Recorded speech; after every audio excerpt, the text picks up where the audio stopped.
salam sejahtera, salam perubahan, salam perjuangan, salam langkah beribau pintar jauh bersih, saudari-saudari kalian, waalaikum, sepian yang farman yang hamba haifalaikum, mana bila syukran, marahan huaran yang turun memenuhi cerita cahau. Jadi tuan-tuan dan puan, saya Muhammad Nur Fahmi Haridas bin Abdullah selaku penganalisis politik ingin lestari di bawah kerajaan demokrasi berparlimen. Kita bukan authoritarian komunis maupun negara kubu besi ya, tetapi kita negara demokrasi. Baik, hari ini kita berbincangkan isu merujuk kepada apa yang berlaku perkembangan politik di negeri Perak. Kerana saya ditanya seperti mana sekolah lain, mungkin pemikir lain, penganalisis lain, pelbagai pihak ya, akan bertanya soalan apakah yang sedang berlaku di Perak dan apa kesannya kepada kerajaan persekutuan. Baik saudara dan saudari, kalau kita melihat isu di Perak ini satu perkara yang bukan baru ya. Isu di Perak ini telah lama. Perak ini agak panas sedikit dan beberapa negeri seperti Melaka, tapi Melaka settle down. Settle down itu maknanya sudah ada peralihan kuasa lah,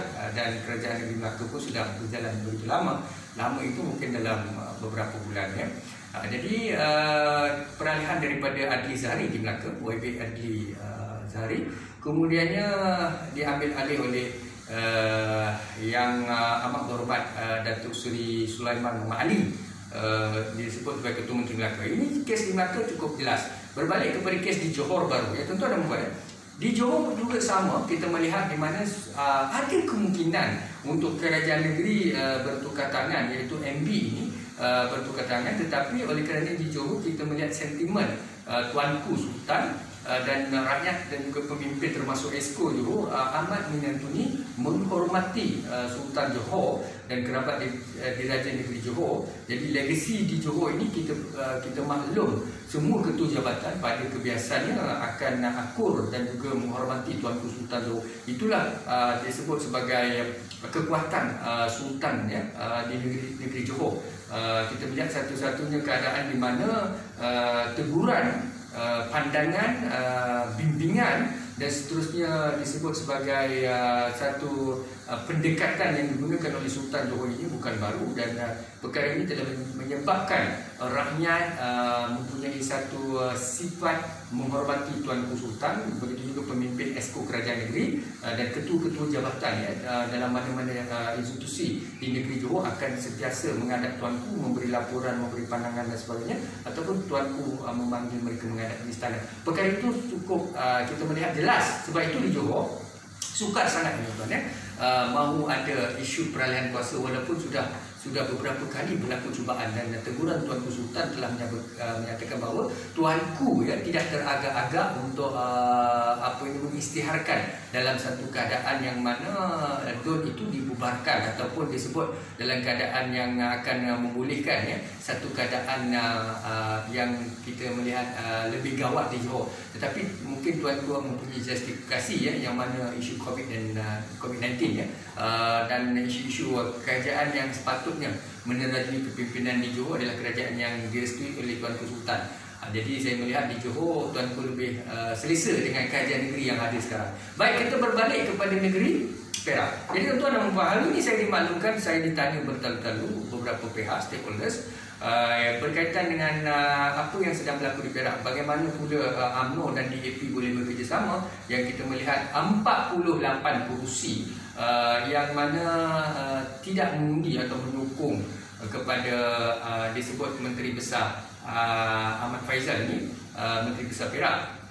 Jadi dalam keadaan ini saya melihat sudah ada satu pendekatan ya, satu mesej yang jelas. Satu, saya melihat kredibiliti Menteri Besar Perak ini yang mana tidak digemari oleh DAP, yang itu jelas sebab isunya, kalau tidak silap saya, by election di Tanjung Piai ya, Pontian, di mana video viral menyatakan pada ketika itu ya, kita melihat diviralkan kenyataan Menteri Besar Perak berkaitan dengan DAP Cina dan sebagainya, isu tanah dan sebagainya. Saya melihat perkara itu diviralkan. Jadi Menteri Besar Perak telah menyatakan di bawah Parti Bersatu ya, mahu mengutamakan agenda Bumi Putera dan sebagainya ya, tidak mahu melihat legasi DAP ini atau Cina. Jadi saya yakin dan percaya DAP tidak selesa dengan Menteri Besar Perak ini. Disebut Ahmad Faizal dah lama Dan UMNO juga tidak selesa dengan kepimpinan bersatu, walaupun pada retoriknya kita melihat memang UMNO ini satu parti yang sebenarnya adalah parti keramat atau satu parti yang mempunyai pengalaman yang cukup luas, dan mereka adalah parti yang telah diwujudkan selepas kemerdekaan Malaya, iaitu Malaysia. Dan Barisan Nasional begitu. Tetapi sekarang kita melihat UMNO adalah satu parti yang walaupun sebenarnya kita melihat dia tidak memiliki kuasa, tetapi parti ini seakan-akan mulai diterima oleh Bumiputera Melayu, dan parti ini juga direstui oleh mungkin pembesar-pembesar ataupun disebut Kesultanan Melayu itu sendiri. Namun kita juga merujuk kepada keadaan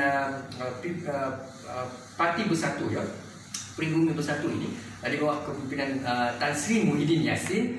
Saya melihat Tan Sri Muhyiddin Yassin ini sebenarnya kerana beliau adalah Perdana Menteri Malaysia dan sekarang ini menjadi pemimpin utama negara, kerana merit itulah menyebabkan masih ada lagi rakyat ataupun disebut kumpulan B40 dan sebagainya atas segala insentif yang diberikan, walaupun ada isu mereka sangat marah tentang KWSP, dan ini sebenarnya memberi impak besar kepada Tan Sri Muhyiddin Yassin dan juga Tengku Zafrul, Senator YB Tengku Zafrul dan CEO KWSP. Kemungkinan besar perkara ini kalau tidak diselesaikan dalam masa, bagi saya lah, sesegera mungkin, kesannya kepada Parti Bersatu dan Tan Sri Muhyiddin Yassin kemungkinan akan kalah teruk lah kalau diadakan pilihan raya. Kerana seperti mana yang berlaku pada GST, GST dilaksanakan oleh BN UMNO, Datuk Seri Najib tidak mahu lestari, tidak mahu dengar cakap rakyat, akhirnya rakyat menolak habis-habisan BN dan UMNO. Begitulah juga isu KWSP, jangan dipandang remeh. Jadi jangan retorik di Parlimen. Akhirnya dia akan memakan diri. Sekarang ni rakyat sudah marah, terlalu banyak birokrasi, terlalu banyak sekatan, perlu masa dan sebagainya. Ini rakyat tidak minat, sebab bagi mereka selepas berjaya di Parlimen untuk menyokong Perikatan Nasional, belanjawan rang undang-undang perbekalan ini diluluskan 2021, tetapi akhirnya mereka kecewa.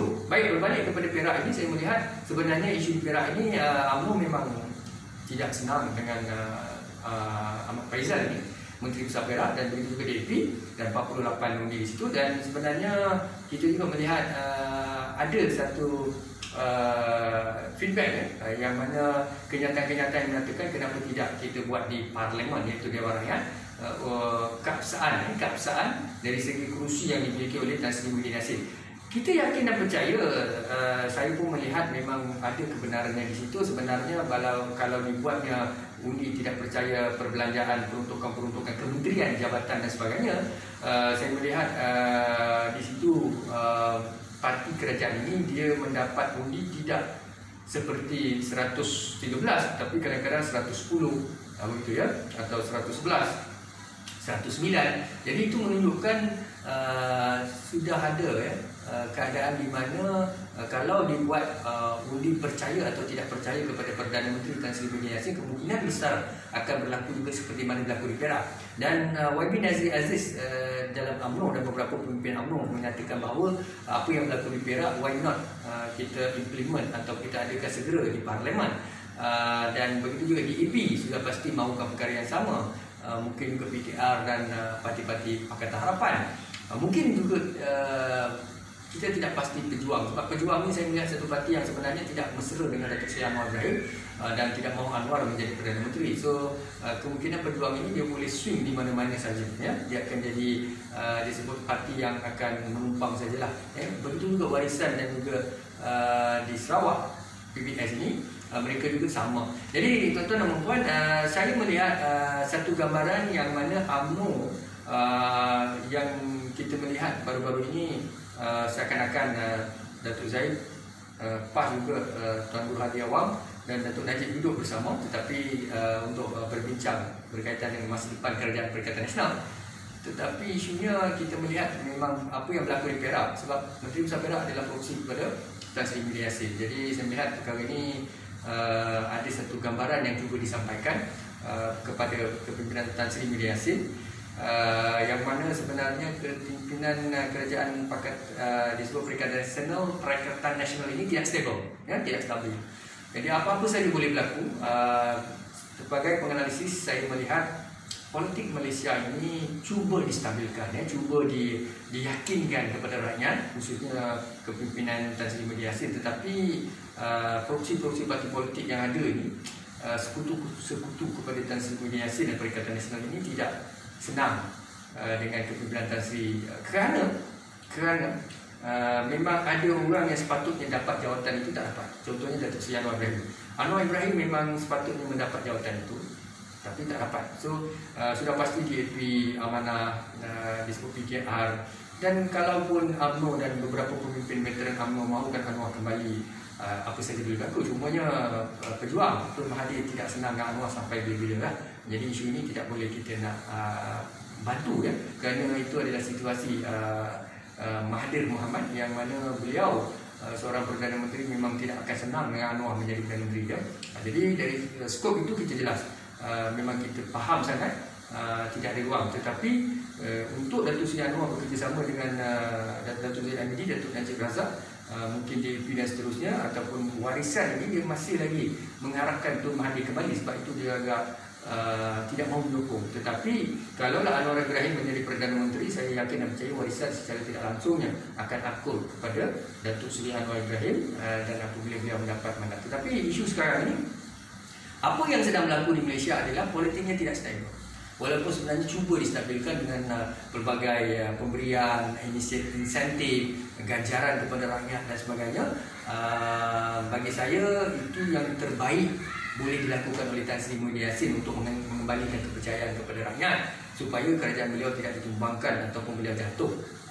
Dan dalam masa yang sama, Tan Sri Muhyiddin Yassin juga terpaksa berhadapan dengan pemerhatian, penilaian integriti oleh rakyat, NGO dan juga mungkin pemikir, scholars, melihat apakah janji-janji Tan Sri Muhyiddin Yassin yang dahulu memang tidak senang dengan pemimpin-pemimpin UMNO yang dilihat mereka korup dan sebagainya, dan isu ini telah diangkat kepada mahkamah dan prosiding-prosiding sedang berjalan.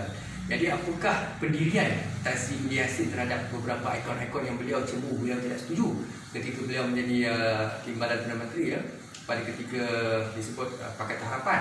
Jadi masa Pakatan Harapan itu Timbalan Perdana Menteri adalah Datuk Seri Wan Azizah, maknanya Menteri Dalam Negeri. Jadi saudara dan saudari, saya melihat di sini bahawa sekarang ini agak sukar. Politik Malaysia begini, bagi saya memang perlu ada pilihan raya. Kalau tanya saya, bila pilihan raya perlu diadakan, saya usulkan buatlah seperti e-voting, seperti mana diamalkan oleh Amerika. Tak perlulah kita turun padang. Kita boleh buat, tetapi mengapa kerajaan tidak mau buat, ataupun 1001 alasan. Tetapi apapun, kerajaan Malaysia memang tidak stabil. Sebab itu kita tidak boleh fokus kementerian, jabatan, ketua kerajaan. Mereka sangat risau mahu mengikut rentak politik Malaysia, kerana saling tidak meyakini dan percaya antara mereka, dan kerajaan boleh rebah bila masa. Jadi dalam masa yang sama, ketua jabatan, ketua organisasi disebut juga banyak decision making tak boleh dibuat dengan baik. Jadi kalau kita melihat pada Barisan Nasional dulu, satu kerajaan yang walaupun dia disebut korup dan sebagainya, tapi Barisan Nasional dia solid, dia punya majoriti solid dahululah, sebelum jatuh dulu berapa. Jadi tuan-tuan dan puan, saya melihat itulah cerita yang berlaku di Perak. Sebenarnya di samping tidak sukai Menteri Besar Perak ini, kerana mungkin keangkuhan cara beliau cakap, DAP pun tidak senang dengan isu video viral Tanjung Piai dan seterusnya, isu-isu lain lah. Dan saya kena percaya UMNO juga